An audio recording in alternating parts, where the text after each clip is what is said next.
Hello everyone, welcome back to career crack hub. Guys, कैसे हैं आप सब? आई होप आप सब बहुत मज़े में होंगे। और आज के इस लेक्चर को स्टार्ट करने से पहले मैं 2-3 चीज़ें आपको बताना चाहती हूँ। सबसे पहली चीज़ कि मेरा नाम मनीषा है और मैं आपको बायोलॉजी पढ़ा रही हूँ। दूसरी चीज़ जो मैं आपको बताना चाहती हूँ वो ये कि आप हमें टेलीग्राम पे ज्वाइन कर सकते हैं, जहाँ पे आपको पीडीएफ मिलेगी नोट्स की, और उसके साथ साथ में एक मंथली मैगजीन मिलेगी जहाँ पे आपको सारी करंट के टॉपिक्स मिलेंगे और ना आपकी प्रिपरेशन ना यूँ बूस्ट हो जाएगी। जैसे रॉकेट नहीं होता दिवाली पे, तो ऐसे बूस्ट हो जाएगी आपकी प्रिपरेशन। तो आप हमें वहाँ पे भी ज्वाइन कर सकते हैं। वेल गाइज, मेरा नाम है मनीषा और मैं आपको बायोलॉजी पढ़ा रही हूँ। बायोलॉजी में भी आज जो हमारा टॉपिक है वो है डाइजेस्टिव सिस्टम। इससे पहले लेक्चर में मैंने आपको बताया था कि खाने का पाचन हम किस तरीके से करते हैं, और आज जो हम पढ़ेंगे ना कि हमने बहुत सारी चीज़ें खा ली थी लास्ट लेक्चर में क्योंकि हमने पोषक तत्व पढ़े थे। आज देखेंगे डाइजेशन तो हो रहा है, लेकिन कैसे हो रहा है, कहाँ से स्टार्ट होके कहाँ पे एंड हो रहा है, ये सब चीज़ें आज के इस लेक्चर में हम लोग कवर अप करने वाले हैं।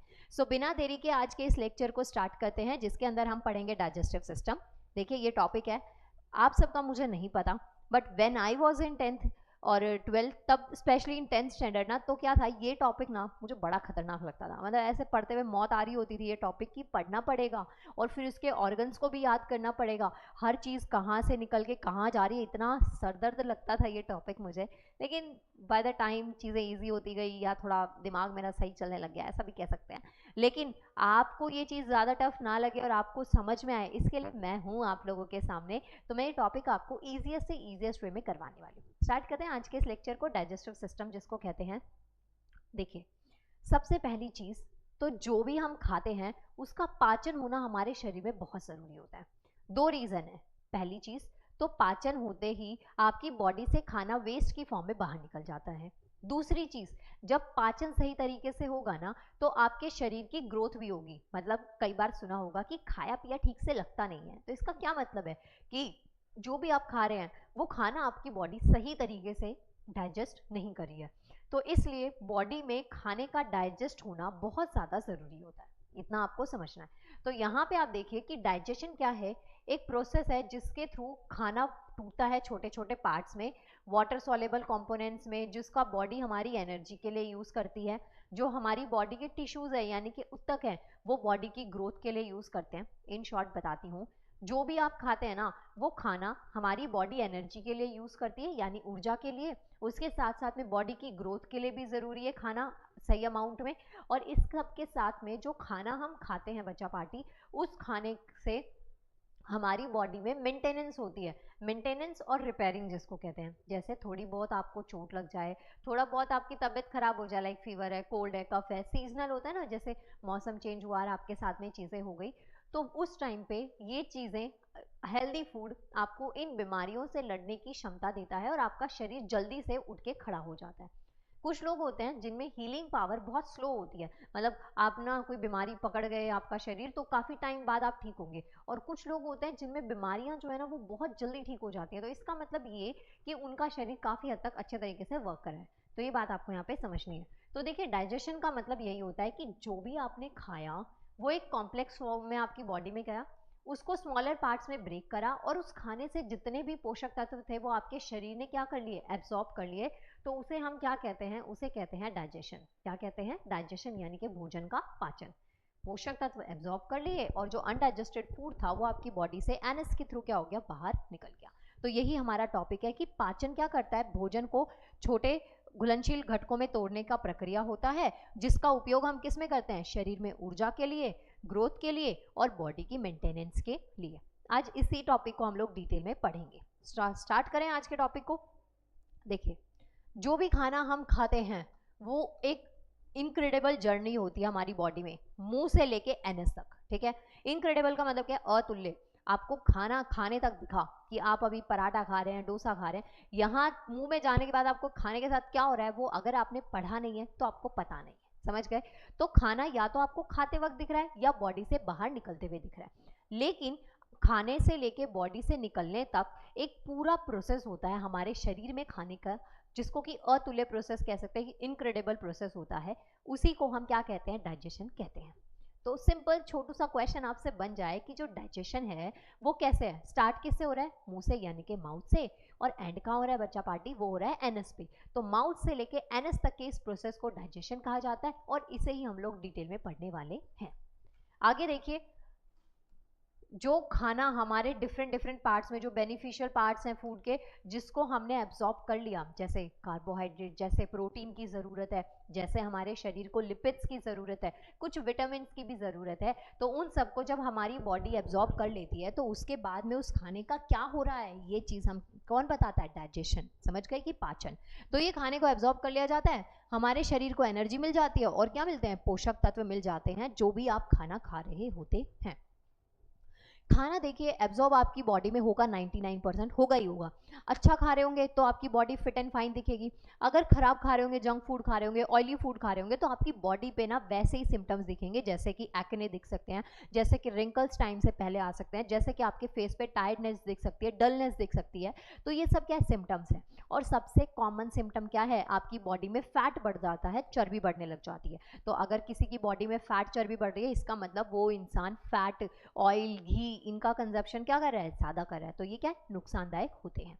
तो ये पॉइंट आपको याद रखने हैं कि हमारे बॉडी में डिफरेंट डिफरेंट चीज़ों की ज़रूरत होती है। अब ये जो पाचन है ना बच्चा पार्टी, ये स्टार्ट कहाँ से हो रहा है? क्वेश्चन आ जाता है यहीं से। तो देखिए, प्रोसेस जो है ना, कॉम्प्लेक्स फूड को एक सिंपल सब्सटेंस में कन्वर्ट करना क्या कहलाता है? डाइजेशन कहलाता है।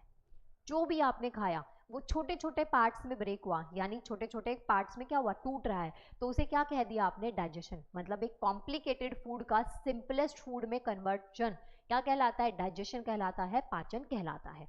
पाचन के कुछ हमारे पास प्रमुख अंग होते हैं, जैसे कि स्टार्टिंग होती है मुंह से यानी माउथ, सेकंड होता है ग्रास नली जिसको इसोफेगस कहते हैं, थर्ड होता है पेट यानी कि स्टमक, चौथा होता है अग्नाशय यानी कि पैनक्रियाटिक।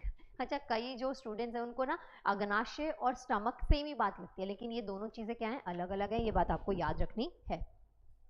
इसके बाद में नेक्स्ट है लिवर यानी कि यकृत, फिर है गॉल ब्लैडर जिसको पित्ताशय कहते हैं, उसके बाद में है स्मॉल इंटेस्टाइन छोटी आंत, फिर बड़ी आंत, और लास्ट में क्या है? मलाशय रेक्टम। ये ना कुछ प्रमुख अंग हैं और सीक्वेंस में आपको दे रखे हैं एकदम स्टार्टिंग से लेके एंड तक।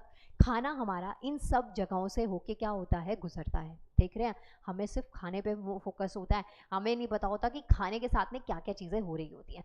चले अब इस बात को समझते हैं। जाने से पहले एक बात मैं आपको बताऊं, मतलब घर नहीं जाना, अभी लेक्चर और चलेगा, मतलब नेक्स्ट स्लाइड पे मूव करें उससे पहले मैं आपको बोलना चाहती हूँ कि अगर आप इस वीडियो को देख रहे हैं तो लाइक करना तो बनता ही है, क्योंकि एफर्ट्स लग रहे हैं मेरे भी और आपके बैठने में, मुझे सुनने में एफर्ट्स तो लग ही रहे होंगे, तो प्लीज़ लाइक कर दीजिएगा। इसके साथ साथ में आप हमें टेलीग्राम पे ज्वाइन कर सकते हैं, जहाँ पे आपको इन नोट्स की PDF मिल जाएगी, और इसके साथ साथ में ना मंथली मैगजीन भी आपको मिल जाएगी। तो करियर क्रैक हब आपके लिए इतना कर रहा है, तो आप इन रिटर्न हम लोगों को सपोर्ट तो कर सकते हैं ना गाइज। ऑनेस्टली स्पीकिंग, हमारी पूरी टीम को ना आप लोगों के सपोर्ट की बहुत ज़रूरत है, आप सबके बिना तो हम है ही नहीं, तो इसलिए फटाफट से लाइक कर दीजिए और सब्सक्राइब करके शेयर करना बिल्कुल नहीं भूलना है, ठीक है। तो ये बात आपको याद रखनी है कि पाचन तंत्र के ना ये कुछ प्रमुख अंग हैं जो आपको ध्यान रखने हैं, और इन्हीं को अब हम डिटेल में पढ़ने वाले हैं।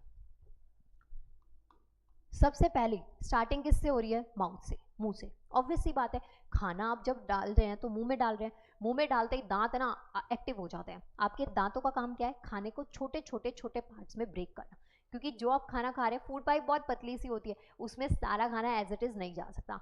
तो उस सिचुएशन में दांत आपके काम करते हैं, छोटे पार्ट्स में ब्रेक कर देते हैं, ताकि खाना फूड पाइप से आराम से नीचे चला जाए, और फिर खाने के साथ में जो गधा मजदूरी होनी है, जो कुश्ती लड़ाइयाँ लड़ी जानी है, वो सब उस खाने के साथ में हो जाए। तो ये कब पॉसिबल है? जब वो छोटे छोटे पार्ट्स में ब्रेक होगा। अगर कई बार ना बैक टू बैक बस खाना खाते जाते हैं, धकेल रहे हैं अपने शरीर के अंदर, तो आप देखेंगे आपको ना खाते खाते खांसी आने लग जाएगी, यहाँ पेन होने लग जाएगा, क्योंकि खाना सही तरीके से आपकी बॉडी में जा ही नहीं रहा, चबा तो आप रहे ही नहीं है। बात समझे इतनी? तो बच्चा पार्टी, स्टार्ट किससे हो रहा है? खाना माउथ से हो रहा है। मुंह में आपने खाना रखा, दांतों ने उस खाने को तोड़ना स्टार्ट कर दिया, स्टार्टिंग हो गई माउथ से। तो डाइजेशन, जो पाचन है ना, वो कहाँ से स्टार्ट होता है? मुंह से स्टार्ट होता है, जिसमें कि जो हमारे दांत हैं, बेटा मैंने जिसमें कि जो हमारे दांत है ना, वो फूड को क्या करते हैं? च्यू करते हैं, फूड को चबाते हैं, स्मॉलर पार्ट्स में क्या कर देते हैं? ब्रेक कर देते हैं, ठीक है। स्मॉलर पार्ट्स में, पीसेज में और सलाइवा में, ठीक है, जिससे कि जो फूड है ना उसका ब्रेक डाउन स्टार्ट होता है, यानी कि जो खाना हम कॉम्प्लिकेटेड सब्सटेंस खा रहे हैं, जो कॉम्प्लेक्स फूड हमारी बॉडी में जा रहा है, वो एक छोटे छोटे पार्ट्स में क्या होता है? ब्रेक होना स्टार्ट हो जाता है। तो स्टार्टिंग डाइजेशन की कहाँ से हो रही है? माउथ से हो रही है, यानी कि मुंह से हो रही है। ये बात आपको याद रखनी है। सेकेंड जो स्टेप आता है उसे कहते हैं हम ईसोफेगस। ईसोफेगस को कहते हैं बच्चा पार्टी ग्रास नली। ईसोफेगस क्या करता है, सॉलिड फूड को मूव डाउन करता है to the oesophagus through the series of muscle contractions called peristalsis. देखिए जो निकला हुआ खाना है वो ग्रास नली के माध्यम से मांसपेशियों के संकुचन प्रक्रिया द्वारा नीचे की ओर जाता है, ठीक है। ईसोफेगस का काम क्या है, जो आपने खाना खाया छोटे छोटे पार्ट्स में ब्रेक हो गया, सलाइवा जो है वो उस पर खाने को एकदम चिपक गई है ताकि फूड जो है एकदम से स्क्रॉल हो जाए, आराम से नीचे आ जाए खाना स्लाइड करते हुए एकदम, है ना। तो उसके बाद में खाना कहाँ जा रहा है, ईसोफेगस में, ठीक है। खाने का डाइजेशन स्टार्ट होता है तब भी अगर आपने खाने को अच्छे से चबा के खाया है तो खाना आपके पास में नीचे जब जाएगा ना तो छोटे छोटे पार्ट्स में जाएगा, डाइजेशन इजी रहेगा। अगर आप खाना बहुत बड़ा बड़ा खा रहे हैं एक के बाद एक, कुछ लोग होते हैं हाफ रोटी को एक बार में ही खा जाते हैं, बहुत नुकसान देती है, खाना डाइजेस्ट नहीं हो रहा ठीक तरीके से, और डाइजेस्ट नहीं हो रहा तो वेस्ट फॉर्म में ज़्यादा निकलेगा, आपकी बॉडी को ना खाना सही तरीके से नहीं लगता। अब उस सिचुएशन में दो ही चीज़ें हो सकती हैं, या तो आपको खाना सही तरीके से आपने डाइजेस्ट नहीं किया था और आपको बॉडी पे वो खाना लगा नहीं और आप कमज़ोर दुबले पतले रह गए, ठीक है। या दूसरी सिचुएशन ये भी हो सकती है कि खाना आपका ना सही तरीके से डाइजेस्ट नहीं हो रहा है, बहुत सारी ना बॉडी पे आपके इम्प्योरिटीज़ आ रही हैं, जैसे कि आपके पोर्स हैं, जैसे कि आपके एक्ने प्रॉब्लम हो गई है, जैसे आपको रिंकल्स आ गए, झुर्रियाँ आ गई हैं, झाइयाँ आ गई हैं, पिगमेंटेशन हो गया है, तो बड़ी सारी ऐसी प्रॉब्लम भी आपको हो सकती है। और सबसे कॉमन जो थर्ड प्रॉब्लम है ना खाने को रिलेटेड होती है वो होती है फैटी, मतलब आप बहुत ज़्यादा फैटी हो रहे हैं, अनडाइजेस्टेड फूड आपकी बॉडी में स्टोर हो रहा है, एकदम गोलगप्पे जैसे होते जा रहे हैं, आप चर्बी बढ़ रही है, तो ये प्रॉब्लम्स आपको आ सकती हैं। ओके सॉरी, तो ये 2 पॉइंट्स आपको याद रखने हैं। इसके बाद में थर्ड जो स्टेज है वो आती है स्टमक। स्टमक का मतलब है जो खाना है ना वो कहाँ है, पेट में पहुंचता है और यहाँ से गैस्ट्रिक रसों के साथ में क्या होता है, मिल जाता है। आपको पता है यहाँ पे ना गैस्ट्रिक जूस पाया जाता है। अच्छा एक बात मुझे बताइए, आपने पढ़ा होगा कि HCl होता है यानी कि हाइड्रोक्लोरिक एसिड, जिसको कि स्टमक एसिड भी कहते हैं, क्या यूज़ है, आपके शरीर में पाया जाता है और इतना डेंजरस होता है कि ये जो है ना एसिड मतलब HCl हाइड्रोक्लोरिक एसिड इतना ज़्यादा डेंजरस है कि मेटल तक को डिसॉल्व कर सकता है, जैसे कि जिंक जैसी धातुओं को भी पिघला दे। आपके शरीर को कैसे प्रोटेक्ट कर लिया आपने, आपका शरीर कैसे बचा हुआ है, जबकि स्टमक एसिड है ये आपके खाने के डाइजेशन में हेल्प करता है। बताइए मुझे इस क्वेश्चन का आंसर, और ये भी बताइए कि HCl का क्या फंक्शन है, क्यों ज़रूरी है आपके लिए ये एसिड, बता सकते हैं आप लोग। चलिए मैं ही बता देती हूँ आपको, लेकिन मैं बताऊँ इससे पहले वीडियो को लाइक कर देना। अभी इस बात को बहुत ध्यान से सुनिए कि हम ना बच्चा पार्टी दिन में बहुत सारी चीज़ें खाते रहते हैं, बहुत अनाप शनाप चीज़ें खाते रहते हैं, हमें नहीं पता होता कई बार बाहर का जो फूड हम खा रहे हैं ना उसमें ऑयल कैसा यूज़ किया था, हाइजीन थी नहीं थी, फ्रूट्स वेजीज जो हमने खाई हैं जो उसमें खाने में मिक्स थी क्या वो साफ़ सुथरी थी नहीं थी, हमें कुछ नहीं पता, हमें सिर्फ कुक्ड फूड मिला थोड़ा सा डेकोरेटिव वे में और हमने उसको खा लिया। हो सकता है बहुत ख़राब भी हो सकता है बहुत चीज़ें उसमें ख़राब हो, अच्छी नहीं हो, तो उस सिचुएशन में जब हम उसको खाते हैं ना तो HCl हमें उसको डाइजेस्ट करने में हेल्प करता है। बहुत अनाप शनाप चीज़ें आप खा जाते हैं, अगर HCl ना हो तो खाना सही तरीके से डाइजेस्ट नहीं होता, समझ गए बात, तो ये आपको यहाँ से ध्यान रखना है। बाकी थर्ड स्टेप क्या है, स्टमक है जहाँ पे खाना पहुँचता है और गैस्ट्रिक जूस के साथ में जाके मिल जाता है। गैस्ट्रिक जूस वो जहाँ पे एसिड भी होता है यानी कि HCl हो गया, और उसके अलावा कुछ एंजाइम होते हैं जो कि प्रोटीन को तोड़ने का काम करते हैं। जब हमने ईसोफेगस पढ़ा था यानी कि सेकंड स्टेप पढ़ा था, तो वहां पे हमने ब्रेकडाउन की बात करी थी, कार्बोहाइड्रेट यानी कि मोटे अनाज के ब्रेकडाउन की बात करी थी। यहाँ जो हम ब्रेकडाउन की बात कर रहे हैं ना वो हम बात कर रहे हैं किसकी, प्रोटीन के ब्रेकडाउन की बात कर रहे हैं, और खाने को ना एक सेमी लिक्विड में कन्वर्ट कर देता है जिसको चाइम कहते हैं। मतलब सेमी लिक्विड का मतलब क्या होता है कि कोई चीज़ पूरी तरीके से तरल भी नहीं है, जैसे सिंपल सा एग्जांपल खीर का एग्जांपल ले लीजिए, अगर हम वाटर की और मिल्क की बात करें तो वो बच्चा लिक्विड फॉर्म में पाया जाता है, लेकिन खीर जो है ना वो सेमी लिक्विड है, वो पूरी तरीके से फ्लो नहीं कर सकती लेकिन वो सॉलिड भी नहीं होती। बाकी अपना अपना टेक्सचर होता है, आप कैसे बनाते हैं, कई लोग बहुत ज़्यादा दूध डाल देते हैं तो थोड़ी पतली हो जाती है, कई कम डालते हैं तो गाढ़ी रह जाती है, तो वो आपकी चॉइस होती है। बाकी ये याद रखना है कि थर्ड स्टेप क्या है, स्टमक है। चौथा छोटी आंत, which is very very important. Next क्या है बच्चा पार्टी, स्मॉल इंटेस्टाइन, जिसको कि क्या कहा जाता है, छोटी आंत कहा जाता है। छोटी आंत की इंपॉर्टेंस बहुत ज़्यादा बढ़ जाती है क्योंकि सिर्फ नाम छोटा है काम बहुत बड़े हैं। आपने स्टेटमेंट सुनी होगी कि छोटा पैकेट बड़ा धमाका, तो ये छोटी आंत के लिए भी कहीं ना कहीं बना है क्योंकि नाम से छोटी है, लेकिन बड़ी आंत से भी ज़्यादा फंक्शन इसके होते हैं। ऐसा नहीं है कि बड़ी आंत की इंपॉर्टेंस नहीं है ज़रूर है, हमारी बॉडी में जितने भी ऑर्गन्स हैं हर एक की अपनी इंपॉर्टेंस है, लेकिन छोटी आंत की थोड़ी ज़्यादा बढ़ जाती है। क्यों, तो समझते हैं। जो खाना ऊपर स्टमक में सेमी लिक्विड फॉर्म में था, जिसको हमने चाइम बोला, नाम दिया गया ना चाइम, वो खाना कहाँ एंटर करता है? छोटी आंत में। ठीक है, आपके पास ये चौथा प्रोसेस है, याद होगा। पहला था माउथ बोला था, खाने की स्टार्टिंग हुई, फिर मैंने बोला ईसोफेगस, ईसोफेगस के बाद में नेक्स्ट मैंने जो आपको चीज़ बोली वो हमारे पास में क्या है, ये बच्चा पार्टी स्टमक आया, और स्टमक के बाद में चौथे नंबर पे आया क्या है? स्मॉल इंटेस्टाइन है। ठीक है, स्मॉल इंटेस्टाइन में जो सेमी लिक्विड फॉर्म में जो खाना था ना, चाइम जिसको बोला, वो एंटर करा छोटी आंत में। ओके, यहाँ एंटर कर लिया। अब यहाँ पे मोस्टली जो डाइजेशन है, यानी कि जो मोस्टली पाचन है ना, वो कहाँ पे होता है? वो होता है स्मॉल इंटेस्टाइन में। समझ गए? जितने भी खाने में पोषक तत्व होते हैं वो सबका एब्जॉर्प्शन, उन सबका अवशोषण कहाँ होता है? छोटी आंत में होता है। ओके, यहाँ पे क्वेश्चन बन जाता है कई बार कि जो एब्जॉर्प्शन है वो कहाँ पे ज़्यादा हो रहा है, छोटी आंत बड़ी आंत? अगर नहीं पढ़ते तो दिमाग में होता है बड़ी आंत यानी कि बड़ा फंक्शन। ठीक है, बट मोस्ट ऑफ द जो खाना आपकी बॉडी में जा रहा है उसका डाइजेशन, उसका पाचन कहाँ पे होगा? छोटी आंत में होगा। ये बात आपको याद रखनी है। तो यहाँ पे मोस्टली डाइजेशन हो जाता है, और जो पाचन है मतलब न्यूट्रिएंट्स जो है ना, उनका अवशोषण, पोषण तत्वों का क्या? एब्जॉर्प्शन, अवशोषण भी कहाँ हो रहा है? छोटी आंत में हो रहा है। ये बात आपको याद रखनी है। Enzymes from the pancreas and bile from the liver aid in the breaking down fats. देखिए यहाँ पे क्या है कि अग्नाशय से एंजाइम और यकृत से पित्त फैट जो है ना, प्रोटीन और कार्बोहाइड्रेट को तोड़ने में क्या करता है? मदद करता है। समझ गए? तोड़ के खाने को क्या कर लिया जाएगा? एब्जॉर्ब कर लिया जाएगा। क्योंकि छोटी आंत में जो खाना एब्जॉर्ब हो गया उसके बाद में जितना भी अनडाइजेस्टेड फूड होता है वो बड़ी आंत में शिफ्ट हो जाता है। ओके, फिर उसके बाद में बड़ी आंत से जितना भी आपका अनडाइजेस्टेड फूड है, मतलब जो कि पचा नहीं और जो भी एब्जॉर्ब नहीं करा हमारे शरीर ने, वो खाना हमारी बॉडी से वेस्ट की फॉर्म में शरीर से बाहर निकल जाता है। तो ये सिंपल सी बात आपको यहाँ पे समझनी है।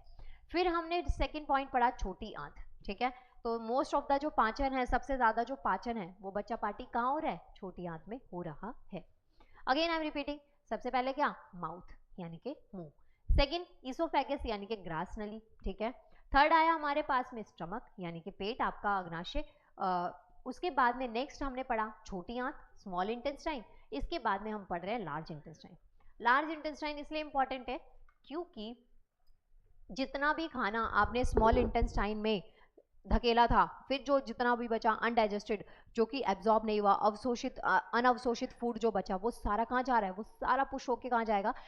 लार्ज इंटेस्टाइन यानी कि बड़ी आंत के अंदर चला जाएगा। ठीक है, तो आपने देखा लार्ज इंटेस्टाइन में क्या होता है, जितना भी अनडाइजेस्टेड यानी कि अवशोषित ना होने वाला जो फूड होता है वो सारा कहाँ चला जाता है बच्चा? वो चला जाता है लार्ज इंटेस्टाइन के अंदर, यानी कि बड़ी आंत के अंदर चला जाता है। ठीक है, समझे इतनी बात? इसके बाद में यहाँ पे बड़ी आंत में पानी और सॉल्ट यानी कि पानी और जो लवण होता है उसको क्या कर लेते हैं? अवशोषित कर लेते हैं, और जितना भी बचा फूड था, लेफ्ट ओवर मटीरियल था, उसको आगे करके मल में क्या कर दिया जाता है? संकुचित कर दिया जाता है, मतलब वेस्ट फॉर्म में कन्वर्ट कर दिया जाता है।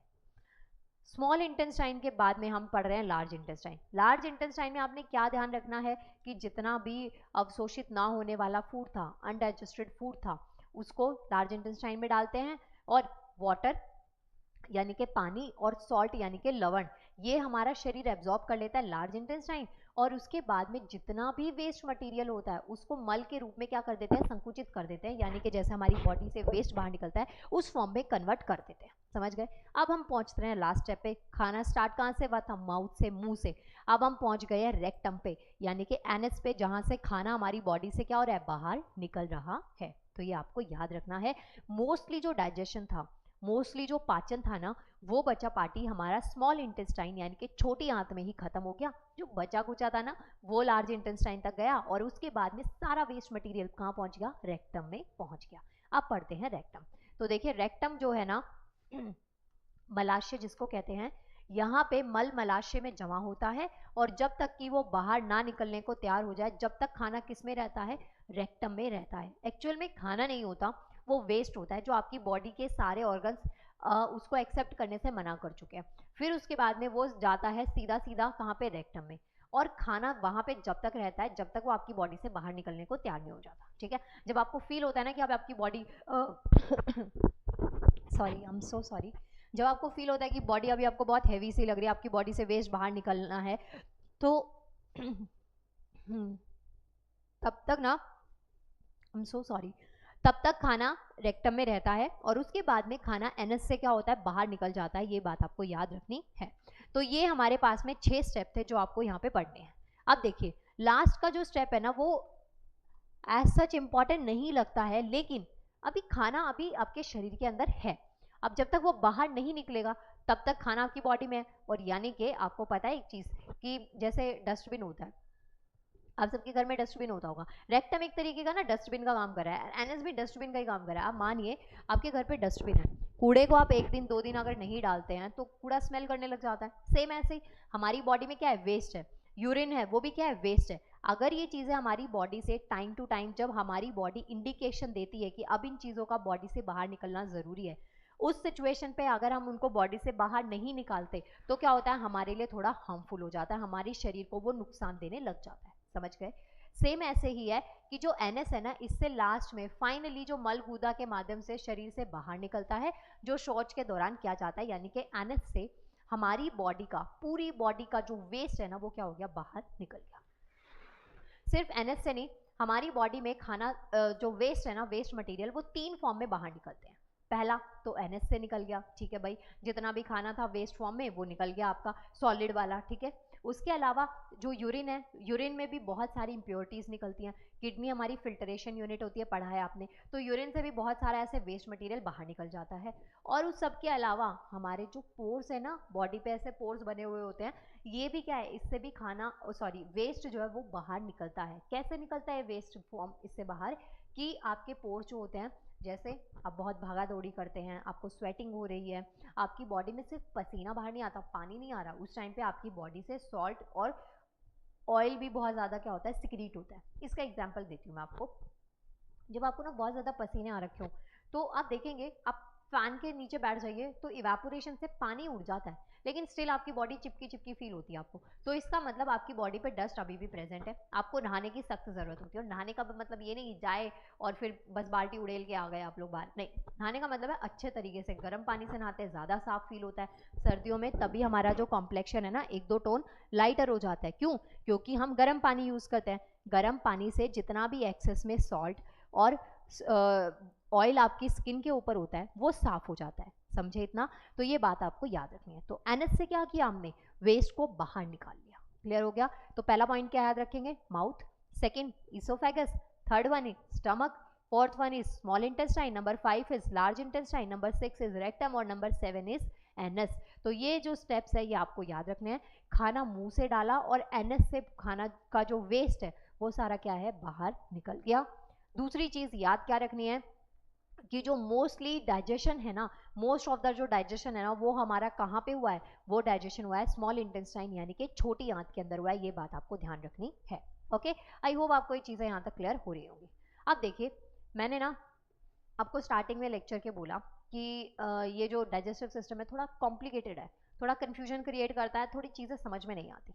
तो इसको थोड़ा डिटेल में पढ़ेंगे। कैसे? कुछ प्रीवियस ईयर के क्वेश्चंस लगाइए, आपको आइडिया लग जाएगा कि किस तरीके के पैटर्न क्वेश्चंस इस पे आते हैं, और आप एग्जाम में अगर कोई क्वेश्चन आए तो यूं चुटकियों में सॉल्व करके आ जाएंगे। जैसे मेरे फेस पे स्माइल है इस वक्त, तो आपके फेस पे एग्जाम सेंटर के बाद ऐसी वाली स्माइल होगी कि वाओ व्हाट एग्जाम, ऐसे आपको फील होगा। ओके गाइस, तो स्टार्ट करते हैं कुछ क्वेश्चंस का। लेकिन अगर आपको इसकी पीडीएफ चाहिए तो आपको हमें टेलीग्राम पे ज्वाइन करना पड़ेगा, जहाँ पे आपको इसकी पीडीएफ मिलेगी। उसके साथ साथ में ये भी समझ लीजिए कि आपको वहाँ पे मंथली मैगजीन मिला करेगी, जिसमें कि आपको करंट अफेयर्स का कंपाइलेशन मिलेगा। उसका एडवांटेज ये है कि अलग अलग सोर्सेज के लिए आपको भटकना नहीं पड़ेगा। कभी न्यूज़पेपर, कोई बुक पढ़ रहे हैं, कहीं से कोई न्यूज़ उठा रहे हैं, कहीं से शॉर्ट्स देख रहे हैं, कहीं से कुछ देख रहे हैं, इतना नहीं करना पड़ेगा। सिर्फ उस मैगजीन को पढ़ेगा, आपका भला हो जाएगा, उद्धार हो जाएगा। ओके, तो फर्स्ट क्वेश्चन से स्टार्ट करते हैं और आंसर आपको मुझे कमेंट सेक्शन में देना है। और ऑनेस्टी के साथ में लास्ट में मुझे ये भी बताइएगा लेक्चर के कि कितने क्वेश्चंस आपके सही थे, एकदम सच्चाई के साथ में। कमेंट्स में सिर्फ नाम दिख रहा है, शक्ल थोड़ी ना दिख रही है मुझे कि किसने क्या बोला। तो आपको एकदम ऑनेस्टी दिखानी है और एट लास्ट मुझे बताना है कि कितने नंबर ऑफ क्वेश्चन आपके बिल्कुल ठीक थे। अब देखिए पहला क्वेश्चन क्या कहता है, what is the primary function of the stomach in the digestive system. Question कहता है बच्चा कि पाचन प्रणाली में पेट का मुख्य कार्य क्या होता है। मैंने आपको सारे स्टेप्स बताए, माउथ से लेके एनस तक बता दिए। अब आपसे पूछा गया है कि जो स्टेप्स मैंने बताए उनमें से, बस इसमें ना क्वेश्चन में मेरा नाम मेंशन करना ये भूल गए, लेकिन मैं बता देती हूँ कि जो मैंने आपको स्टेप्स बताए उनमें से बताइए कि जो स्टमक है उसका पेट का क्या कार्य होता है। पहला, पोषक तत्वों को अवशोषण करना, एब्जॉर्ब करना, ठीक है। सेकंड, मैकेनिकल और केमिकल डाइजेशन, यांत्रिक और रासायनिक पाचन। तीसरा कहता है प्रोडक्शन ऑफ बाइल, मतलब पित्त का उत्पादन करना। चौथा कहता है regulation of blood sugar level, यानी कि रक्त शर्करा का क्या करना, स्तर को नियंत्रण करना। तो बताइए क्या है इस क्वेश्चन का आंसर। क्वेश्चन नंबर 1 आपसे पूछ रहा है कि जो स्टमक है, पेट है, उसका कार्य क्या है इन 4 ऑप्शंस में से। देखिए आंसर क्या देंगे, मैकेनिकल और केमिकल डाइजेशन, यानी कि यांत्रिक और रासायनिक पाचन। किसका कार्य है, पेट का कार्य है। आपका स्टमक है ना, कभी ऐसे गुड़ू गुड़ू रहे ना, तो इसका मतलब समझ जाना कि आपके पेट का खाने की आवाज देने के अलावा बिना ये वाला कार्य भी होता है। तो यहाँ पे आप देखेंगे कि स्टमक जो है ना वो एक क्रूशियल रोल प्ले करता है किसमें, डाइजेस्टिव प्रोसेस में, by mechanical breaking down of food through muscular contractions and the chemically digestion it with the gastric juice. देखिए थोड़ा इजीएस्ट वे में बता देती हूँ। एज आई टोल्ड यू कि खाना हमारी बॉडी के अंदर ना बहुत ही कॉम्प्लिकेटेड वे में जा रहा है, फिर उस खाने का डाइजेशन हो रहा है, ठीक है। खाना बहुत कॉम्प्लिकेटेड वे में जा रहा है बच्चा पार्टी, अब वो खाना क्या है, सिंपलर पार्ट्स में ब्रेक डाउन हो रहा है। कहाँ हो रहा है, स्टमक में हो रहा है, ठीक। उसके बाद में उस खाने में जूस मिलाया जा रहा है, गैस्ट्रिक जूस, ठीक है, ताकि खाने का जो डाइजेशन है वो सही तरीके से हो पाए। तो इस सब के लिए कौन रिस्पॉन्सिबल है, हमारा स्टमक, हमारा पूजनीय पेट इसके लिए क्या है, रिस्पॉन्सिबल है। तो इस क्वेश्चन का आंसर क्या होगा, ऑप्शन बी, मैकेनिकल और केमिकल डाइजेशन। नेक्स्ट क्वेश्चन कहता है which enzyme is primarily responsible for the breaking down carbohydrates in the mouth। Question कहता है बच्चा पार्टी कि कौन सा एंजाइम मुख्य रूप से मुंह में कार्बोहाइड्रेट को तोड़ने के लिए जिम्मेदार है। देखिए मुंह में कार्बोहाइड्रेट का टूटना, ठीक है। मुंह में अगर हम बात करें तो दो ही चीजें मेनली हमने पढ़ी है, एक हमारे दांत जो कि छोटे छोटे पार्ट्स में खाने को ब्रेक करते हैं, और एक हमने सलाइवा पढ़ी है जो कि हमारी टंग के ऊपर होती है, ठीक है। समझ गए इतना, हाँ जी।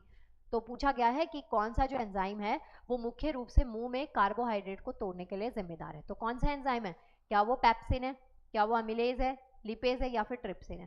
पैप्सिन वो नहीं, पैप्सी कोको कोला दिमाग में चल रही होगी आप लोगों के फेस्टिवल सीजन में है ना, पर यहाँ उसकी बात नहीं करी जा रही। तो बताइए इस क्वेश्चन का आंसर क्या है। जो पढ़ने के मूड में है वो क्वेश्चन का आंसर दे दीजिए, जिनको सिर्फ टाइम पास करना है, जिंदगी में कुछ नहीं करना, वो अपना साइड में कोई आपके दूर के रिश्तेदारों के मैसेज आए होंगे उनको रिप्लाई दे दीजिए। समझे कि नहीं समझे, चॉइस इज योर्स कि आप किस टाइप के हैं। वेल आपको इसका आंसर देना है और इसके साथ साथ में ना इस वीडियो को लाइक करके शेयर भी करना है, ठीक है। तो इस क्वेश्चन का आंसर क्या है बच्चा पार्टी, एमिलेज है। एमिलेज जो है ना कार्बोहाइड्रेट के ब्रेक डाउन में क्या करता है, हेल्प करता है मुंह में, ठीक है, आप समझते हैं। लार में, लार का मतलब क्या है, हमारी सलाइवा। टेस्टी टेस्टी खाना देख के जो आपकी लार टपकती है ना, उसी की बात यहाँ पे करी गई है। तो सलाइवा में पाया जाने वाला जो एमिलेज है ना, वो मुंह में कार्बोहाइड्रेट के पाचन की प्रक्रिया को क्या करता है, शुरू करता है, एज सिंपल एज दैट। तो आंसर क्या देंगे आप, एमिलेज। ओके नेक्स्ट क्वेश्चन है which part of the digestive system is primary responsible for the nutrient absorption. Question कहता है बच्चा पार्टी कि पाचन प्रणाली का कौन सा हिस्सा मुख्य रूप से पोषक तत्वों के अवशोषण के लिए जिम्मेदार है। कौन सा हिस्सा जो पोषक तत्वों के अवशोषण यानी कि उनको एब्जॉर्ब करने के लिए रिस्पॉन्सिबल है। तो क्या वो स्टमक है, लार्ज इंटेस्टाइन है, स्मॉल इंटेस्टाइन है, या फिर ईसोफेगस है यानी कि ग्रास नली है। कसम से कह रही हूँ अगर आप लोगों ने इस क्वेश्चन का आंसर गलत दिया तो जो छोटा चाय का कप आता है ना, जिसमें थोड़ी बहुत चाय, कभी आप स्ट्रॉन्ग सी टी बना के पी लेते हैं, उसमें पानी भर के डूबना डिजर्व करते हैं, क्योंकि इतनी देर मैंने बहस करी है इस टॉपिक के ऊपर कि ये इंपॉर्टेंट है, ये इंपॉर्टेंट है, ये इसलिए इंपॉर्टेंट है, कुछ भी नाम छोटा बड़ा नहीं देखना, इतनी हिंट दिए उसके बाद भी आप आंसर नहीं बता पाए, तो लानत है आपकी प्रिपरेशन पे। चलिए बताइए इस क्वेश्चन का आंसर क्या है कि पाचन प्रणाली का कौन सा हिस्सा मुख्य रूप से पोषक तत्वों के अवशोषण के लिए जिम्मेदार होता है। बता दीजिए फटाफट से आंसर। ना इजी, देखते ही खत्म क्वेश्चन मैंने आपको दिया फिर भी आंसर नहीं आता ना। तो इस क्वेश्चन का आंसर क्या है बच्चा party, small intestine.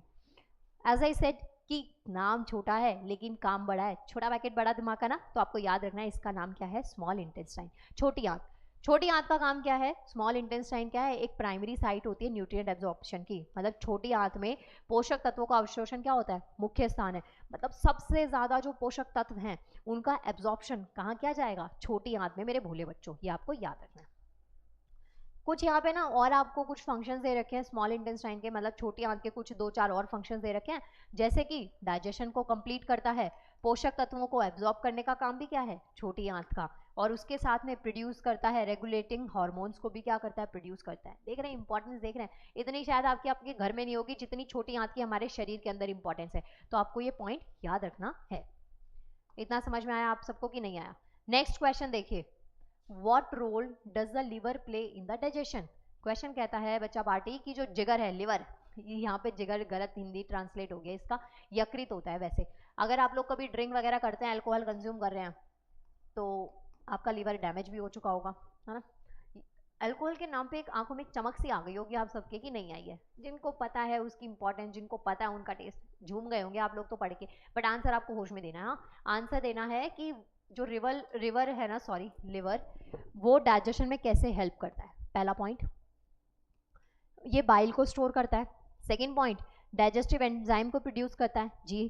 Third point, nutrients जो पोषक तत्व है उनको एब्जॉर्ब करता है, या फिर बाइल को इमल्सिफिकेशन फैट के लिए क्या कर रहा है, प्रोड्यूस कर रहा है। बताइए चार में से ऑप्शन कौन सा है? अभी आप लोग अल्कोहल से इधर तक आ गए होंगे तो आप आंसर बता देंगे, अगर अभी अब उस दुनिया में चले गए हैं तो आपको नहीं पता चलेगा। बताइए इस क्वेश्चन का आंसर क्या है, क्वेश्चन नंबर 4 का आंसर क्या है बच्चा पार्टी? आंसर है ऑप्शन डी। ये क्या करता है, प्रोड्यूस करता है बाइल को फॉर द फैट इमल्शन, मतलब कि वसा के इमल्सिफिकेशन के लिए पित्त का उत्पादन करता है। कौन? लिवर। यहाँ पे ना इसको लिवर की में यकृत लिख लेना,